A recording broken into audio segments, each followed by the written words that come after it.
अस्सलाम वालेकुम, आदाब। मैं हूं खलील फरहाद। नेशनल व इंटरनेशनल खबरों की तफसील जानने के लिए वर्ल्ड न्यूज़ की शुरुआत करते हैं हेडलाइंस से। हिजबुल्लाह ने इस्राएली वज़ीर आज़म नेतन्याहू के घर पर किया ड्रोन हमला। इसराइल में मची भगदड़। ड्रोन हमले में नुकसानात की मालूमात नहीं आ सकी मंजर-ए-आम पर।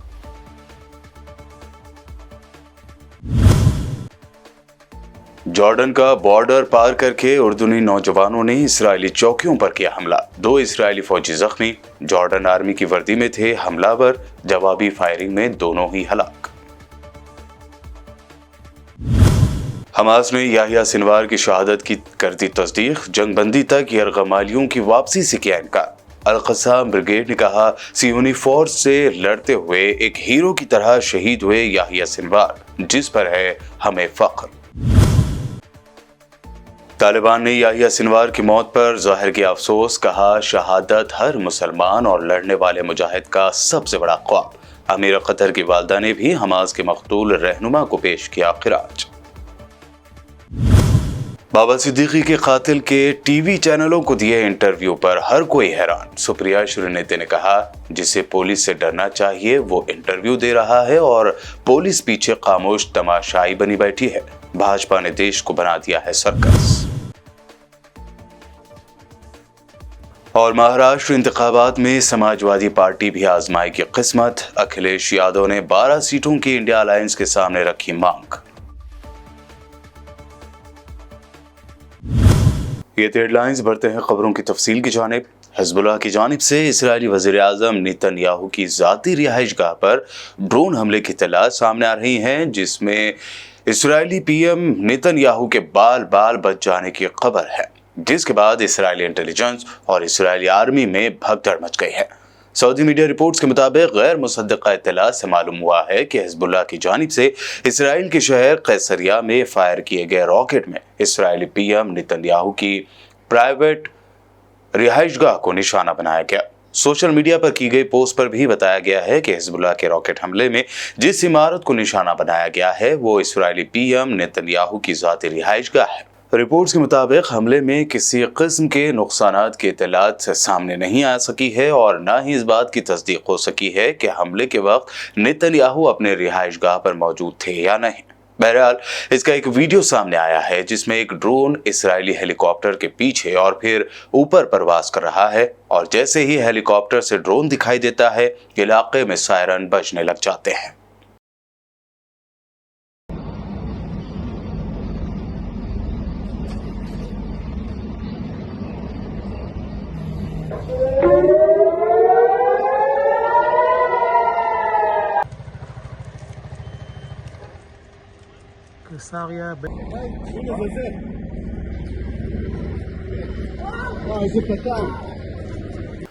जॉर्डन की सरहद अबूर करके 3 मुसल्लह अफराद इस्राएली सरजमीन में दाखिल हो गए, जहां उनकी सियोनी फौजियों से मुठभेड़ भी हुई है।